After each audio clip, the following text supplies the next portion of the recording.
أعوذ بالله السميع العليم من الشيطان الرجيم من همزه ونفخه ونفثه صراط الذين أنعمت عليهم جن لوگوں پر اللہ نے انعام کیا ان کا راستہ توحید کا راستہ ہے، شرک سے براءت کا راستہ ہے۔ ہم کل موسیٰ علیہ السلام کی والدہ کا کچھ ذکر سن رہے تھے۔ اسی واقعے میں ہمارے لیے اور بھی اس حوالے سے سبق ہے۔ موسیٰ علیہ السلام جوانی کی عمر کو پہنچتے ہیں مصر میں، پرورش فرعون کے محل میں ہوئی ہے، اور اللہ رب العزت نے ان کو علم اور حکمت سے نوازا۔ لیکن ایک دن ان سے خطا ہوئی کہ دو آدمی لڑ رہے تھے، ایک ان کی قوم کا تھا اور ایک دشمن کی قوم کا تھا۔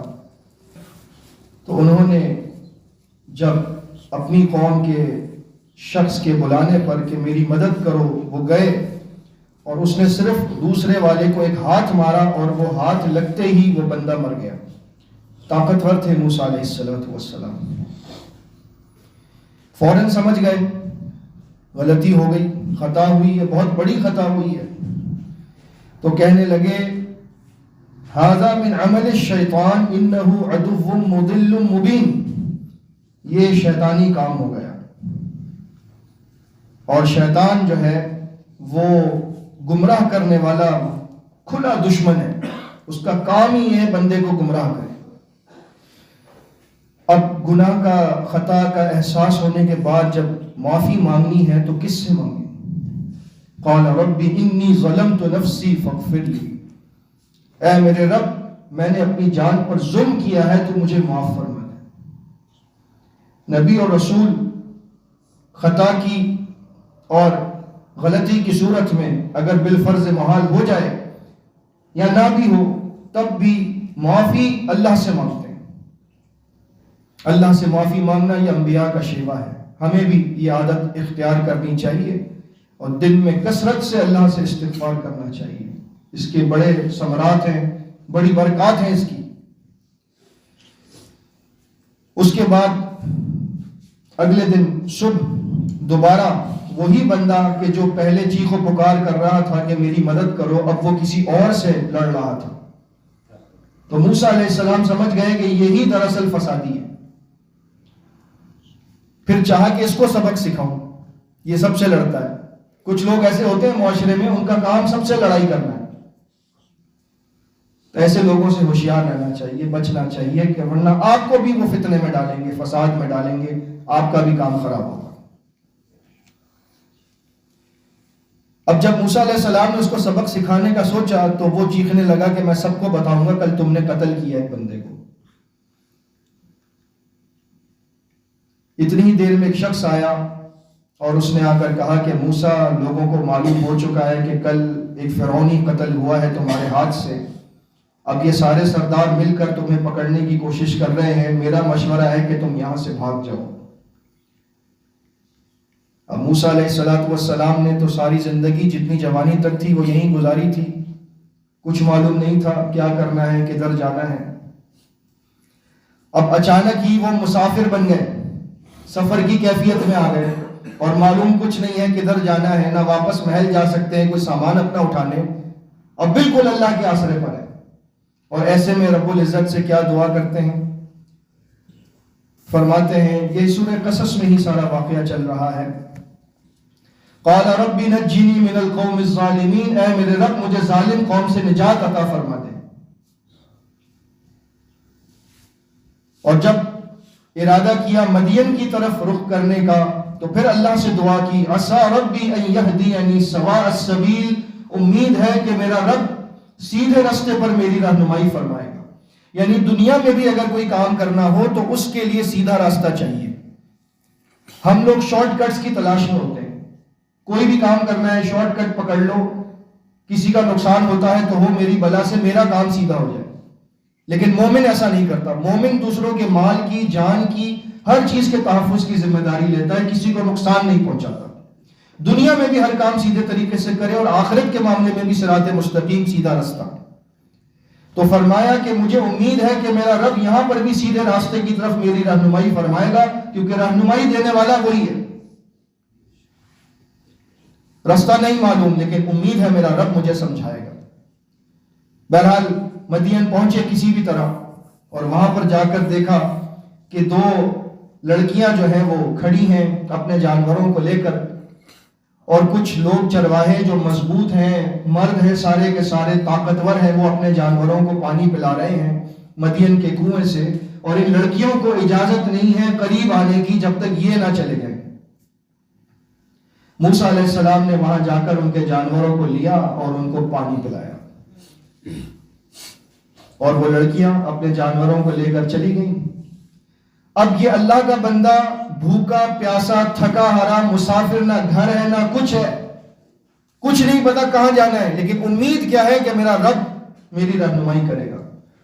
ثم تولی الی الظل، ایک درخت نظر آیا، اس کے سائے میں آ کر بیٹھے اور اللہ رب العزت سے ایک بات کہی. یہ بات یاد رکھنے والی ہے، یہ بات یاد رکھنے والی ہے.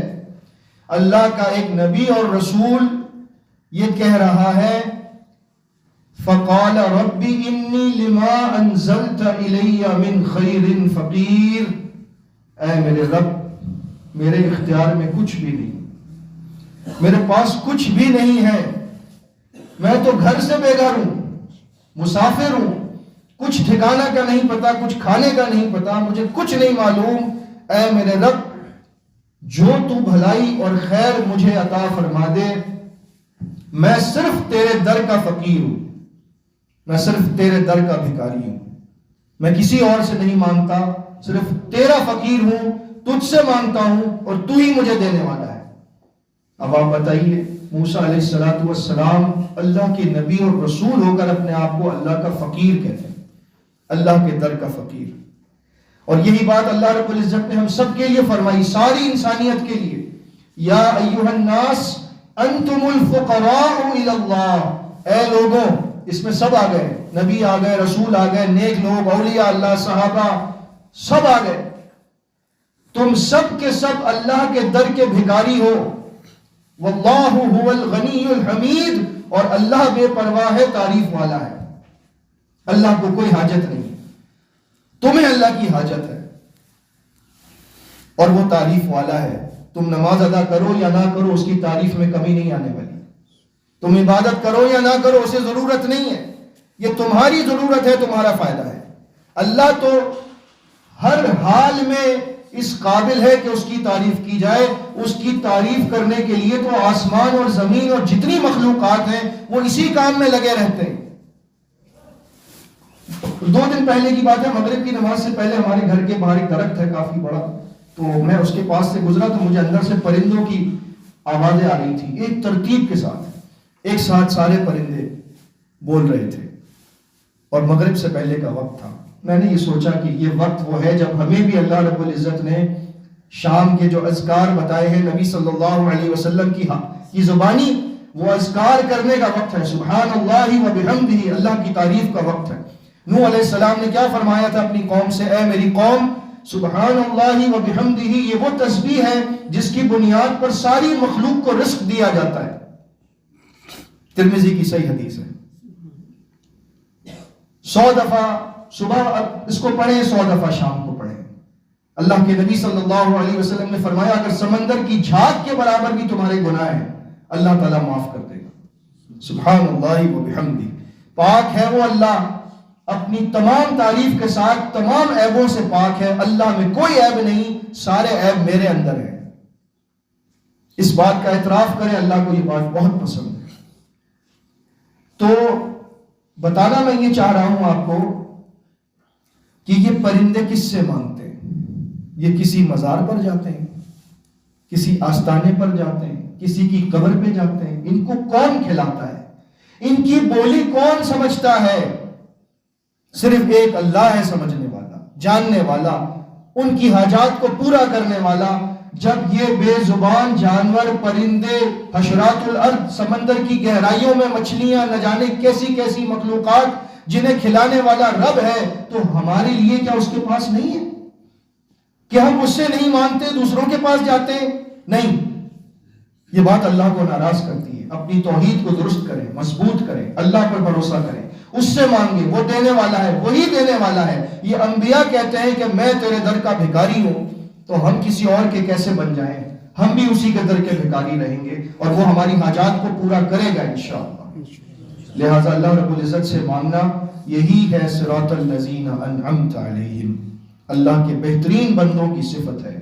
آئیے ہم بھی اللہ کے بہترین بندوں میں شامل ہو جائیں، اس سے مانگیں، اسی سے لو لگائیں، اس کے علاوہ کسی سے کچھ نہیں بننے والا۔ جو کچھ ہونا ہے اس سے ہونا ہے، اس کے ہو جائے وہ آپ کا ہو جائے، دنیا بھی بن جائے، آخرت میں بیڑا پار ہو جائے۔